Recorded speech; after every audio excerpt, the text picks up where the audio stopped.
خواهند قرآن بخوانند لیکن نمیتوانند. از سبب چی؟ از سبب زیاد گوش کردن موسیقی. چقدر انسان‌هایی که می‌خواهند 5 وقت نماز بخوانند لیکن نمی‌توانند. از سبب چی؟ از سبب زیاد گوش کردن موسیقی. چقدر انسان‌ها در راه بد می‌روند. از سبب چی؟ از سبب زیاد گوش کردن موسیقی. موسیقی بسیار خطر بزرگ است. خداوند به گوش کننده موسیقی چی میگوید؟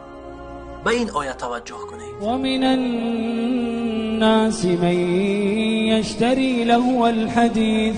لهو الحدیث چیست؟ ابن مسعود رضی الله عنه میگوید لهو الحدیث این همان موسیقی است. موسیقی را گوش میکنند در ماشین، در تلفن، در خانه، خلاص همه زندگیش موسیقی است. و من الناس من یشتری لهو الحدیث